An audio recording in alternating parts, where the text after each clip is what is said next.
Ahmad Nurul Hakim bin Kurtubi, Jaka Setia, Bekasi Selatan, Bekasi. Michael Muhammad bin Abdul Khalik, Karangbaru, Cikarangbaru, Bekasi. Dan Muhammad Idris Haikal bin Haris, Kemanggisan, Palmeran, Jakarta Barat. Bismillahirrahmanirrahim. Dalam hidup yang terus berkembang, perubahan akan selalu terjadi pada semua aspek, seperti alam, lingkungan, budaya, politik, ekonomi, hukum, dan lain sebagainya. Begitu juga dengan peradaban sebuah bangsa pasti mengalami perubahan dari waktu ke waktu. Seperti Indonesia yang diawali dengan prasejarah, Hindu, Buddha, Kerajaan Islam, penjajahan, kemerdekaan, Orde Lama, Orde Baru, reformasi, hingga saat ini. begitupun kiprah Nahdlatul Ulama dalam kehidupan berbangsa dan bernegara Indonesia tak perlu diragukan lagi. Dan NU adalah salah satu penopang utama berdirinya negara Indonesia. Serta NU juga selalu berperan penting pada perubahan negara Indonesia. Akan tetapi, komitmen NU terhadap Indonesia sejak tahun 1926 hingga sekarang tak pernah berubah. Karena Pancasila NKRI adalah final bagi NU. perubahan. Membahas tentang perubahan, hal ini juga tertera dalam kitab Alfiyah Ibnu Malik. Selain membahas tentang ilmu nahu, tentunya menyinggung tentang ilmu sorof. Keduanya merupakan materi yang tidak dapat dipisahkan. Sehingga apabila keduanya dipadukan, maka akan tumbuh ilmu-ilmu lain karenanya. Like a combination of father and mother giving birth to a children. Sebagaimana perpaduan antara ayah dan ibu, mereka akan melahirkan seorang anak. Seperti maqalah, as-sorfu umul ulum wa nahu abuha. Sorof ialah ibunya ilmu, sedangkan nahu ialah ayahnya. Bahkan Imam Kisai pernah berpesan kepada muridnya, yakni man tabahhara fi ilmin ihtada bi ila sairil ulum. Barang siapa yang menguasai satu disiplin ilmu, maka ia akan mendapat petunjuk untuk mencapai ilmu-ilmu yang lain. Lantas apa yang dimaksud dengan ilmu sorof? Sorof adalah salah satu ilmu gramatika bahasa Arab yang khusus membahas tentang perubahan bentuk kata ataupun kalimat. Perubahan ini dalam prakteknya disebut tasrif. What the meaning of tasrif? Ma huwa tasrif? Apa itu tasrif? Tasrif secara etimologi ialah at-taghyir, change atau perubahan. Seperti yang dikutip dalam Al-Quran surah Al-Baqarah ayat 164, yakni wa tasrifir riyah, ya artinya perubahan angin.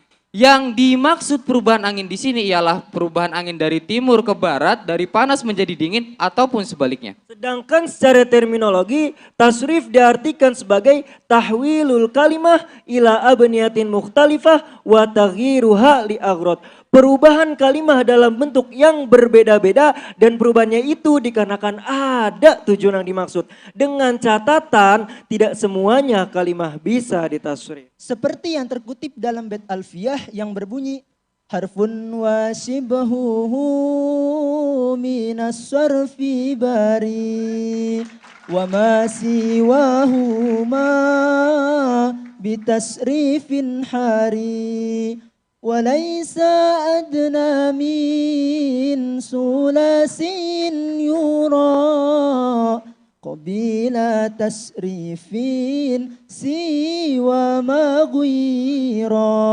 Huruf dan sejenisnya dalam artian isim-isim yang mabni seperti kam, haisu, min dan fil-fil yang jamid seperti asa, laisa dan bisa itu tidak terkait dalam pentasrifan. Selain keduanya dalam artian isim-isim yang mutamakin dan fil-fil yang mutasarrif itu layak untuk ditasrif. Dalam arti bentuk kalimah isim dan kalimah fiil yang terdiri dari satu atau dua huruf tidak dapat menerima pentasrifan. Kecuali lafaz tersebut sebelumnya mengalami perubahan. Seperti halnya qul dan bi. Artinya standarisasi bentuk kalimah isim dan kalimah fiil itu tidak boleh kurang dari 3 huruf. Lalu bagaimana Kang dengan lafadz kul dan bi yang hanya memiliki 2 huruf saja? Begini, sebagian di antaranya ada lafal yang mengalami perpindahan dan pembuangan. Seperti qul, bi' dan sejenisnya. Qul ini merupakan fil amr yang asalnya uqul. Harokat waw dipindah kepada huruf sebelumnya yakni qaf karena huruf sahih lebih pantas menyandang harokat dibanding huruf alat menjadi ukul. Lalu waw dibuang Karena daf'an lil tiqa'is sakinain, mencegah bertemunya dua huruf yang mati antara waw dengan lam menjadi ukul. Lalu hamzah dibuang karena li'adam bil ihtiyaj, sudah tidak dibutuhkan lagi menjadi ul. Begitupun bi dan sesamanya. Oh, kesimpulannya, lafat-lafat yang dapat dikategorikan petasrifan ialah isim mutamakin dan fi'il mutasorif yang lafat tersebut itu tidak kurang dari 3 huruf. Bisa kita pahami secara global, suatu kata kerja itu bisa berubah menjadi jenis kata yang berbeda-beda. Seperti fi'il madhi yang dapat berubah menjadi fi'il mudhari, lalu menjadi masdar, dan seterusnya. Seperti yang terdapat dalam Al-Quran surat Ar-Ra'd ayat 11 yang berbunyi A'udzu billahi minasyaitonir rajim. Bismillahirrahmanirrahim. Innallaha la yughayyiru ma biqaumin hatta yughayyiru ma bi anfusihim. Sesungguhnya Allah tidak akan merubah keadaan suatu kaum sehingga mereka mengubah keadaannya dengan diri mereka sendiri. Mahalu syahid lafati ghairu. Lafati ghairu ini merupakan contoh dari fi'il mutasorif dan juga merupakan suatu kata kerja yang multiwazan yufa'ilu dari fi'il madhi berwazan fa'ala. Yang mana lafati ghairu ini merupakan fi'il mudhari dari fi'il madhi lafat ghayyara yang pentasrifannya yakni ghayyara yughayyiru taghyiran taghyiratan taghyaran tighyaran mughayyaran fahuwa mughayyirun wa dhaka mughayyarun ghayyir la tughayyir mughayyarun mughayyarun yang mengikuti wazan fa'ala yufa'ilu taf'ilan taf'ilatan taf'alan tif'alan mufa'alan fahuwa mufa'ilun wa dhaka mufa'alun fa'il la tufa'il mufa'alun mufa'alun. Kafaro yukaffiru takfiron takfirotan takfaron tikfaron mukaffaron fahuwa mukaffirun wa dhaka mukaffarun kaffir la tukaffir mukaffarun mukaffarun. Pada kutipan ayat tersebut seringkali digunakan sebagai ayat motivasi bahwa Allah tidak akan merubah nasib seorang menjadi lebih baik kecuali dengan usaha dan jerih payahnya sendiri. Sebenarnya pentafsiran seperti ini bertentangan dengan realitas lapangan. Berapa banyak orang yang berusaha mengubah nasib mereka dengan banting tulang, Kaki di kepala kepala di kaki. demi ingin mengubah nasibnya menjadi lebih baik. Tapi berapa persenkah dari mereka semua yang berhasil? Lalu bagaimana Kang pentafsiran ulama pada ayat tersebut? Begini, menurut Imam At-Tabari dan Imam Al-Qurtubi dalam tafsirnya menerangkan bahwasanya semua manusia itu dalam kebaikan dan kenikmatan. Allah tidak akan merubah kenikmatan-kenikmatan yang ada pada seseorang kecuali mereka mengubah kenikmatan tersebut menjadi keburukan dengan sebab perilakunya sendiri. Wa kadzalik Allah tidak akan merubah nasib suatu kaum sehingga ada salah satu di antara mereka yang mengubahnya. Dalam artian faktor berkurang atau hilangnya kenikmatan yang diterima oleh hamba itu tidaklah tunggal. Seperti halnya yang terjadi pada perang Uhud. Kalah bukanlah lantaran kesalahan semua pasukan, melainkan ada kesalahan beberapa individu yang orang lain mendapatkan imbasnya.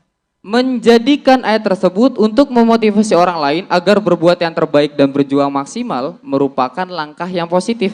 Hanya saja perlu dicatat, perjuangan dalam konteks ayat tersebut bukan mengubah yang tadinya buruk menjadi lebih baik, akan tetapi merawat agar anugerah yang telah diberikan Allah yang baik-baik dari Allah itu tidak berubah menjadi buruk karena perilaku kita sendiri. Walhasil dunia manusia adalah dunia perubahan dan pergantian. Tak ada sesuatu yang tetap di dalamnya. Segalanya akan senantiasa berubah, memudar, setelah itu mati. Maka dari itu, be somebody who makes everybody feel like somebody. Jadilah seseorang yang membuat orang lain menjadi seseorang. Dengan rasa cinta, rendah hati, dan ketulusan. Bukan dengan rasa dengki, sombong maupun ria, karena biqadri ma nuhibbu nuhabbu. Bagaimana kita mencintai seseorang? Seperti itulah kita dicintai.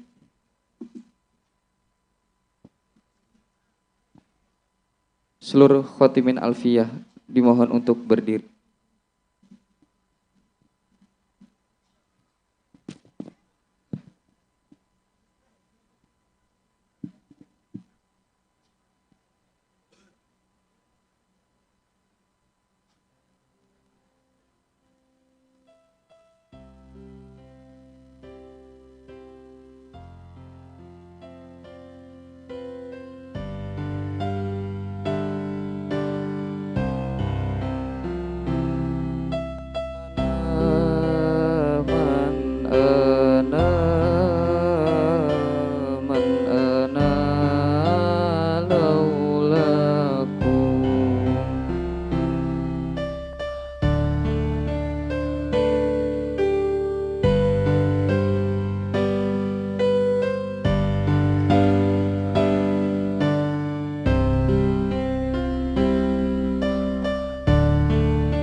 ada yang lebih membingungkan dibanding bulan-bulan ini.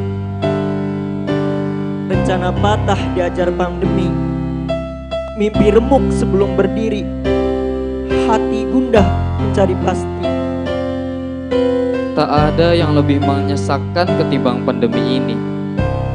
Kondisi membungkam cerita, menyayat luka, melukis duka, biaskan mata meretas cita, hancurkan rasa, menikam asa yang tersisa. Tak ada yang lebih mengharukan dibanding karya. Setelah tahun-tahun berlalu bersama kawan, dalam persahabatan saling berbagi kebahagiaan, hingga kita sampai pada panggung ini menjadi santri pilihan yang dididik untuk sebarkan kebaikan sebagai bukti syukur atas nikmat Tuhan. Namun di hari yang sangat berbahagia ini, tak ada lagi harapan yang ingin kita raih selain mendapat ridho dan maaf dari para masyayikh.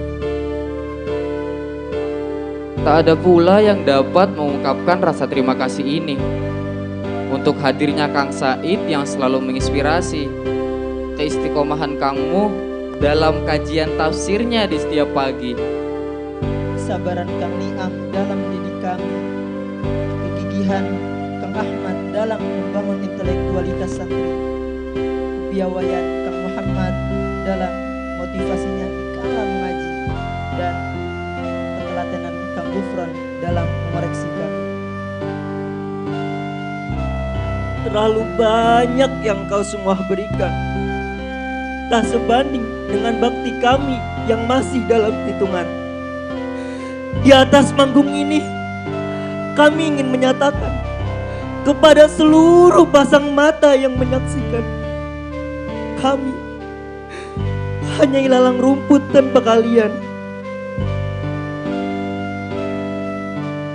Juga kami sampaikan ribuan terima kasih kepada kedua orang tua yang selalu memberi dorongan, yang senantiasa melabuhkan kasih sayang dan juga dukungan, kepada keringat yang menetes sebagai saksi bisu perjuangan, kepada lantunan doa yang selalu dipanjatkan. Pak, Bu, kami sangat berterima kasih. Tanpamu, kami hanya residu.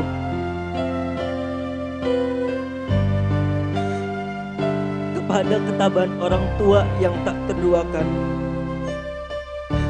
kepada air mata kekecewaan, kepada buah hati kenakalan, Pak, Bu, kami mohon maaf. Tanpa sabarmu, kami kelabu. Selamat berjuang kawan-kawan. Ini bukanlah akhir dari perjalanan. Raihlah segala harapan yang kita impikan, karena Semua itu tak akan berarti tanpa kegigihan.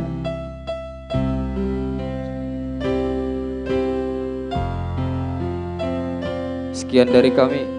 Assalamualaikum warahmatullahi wabarakatuh.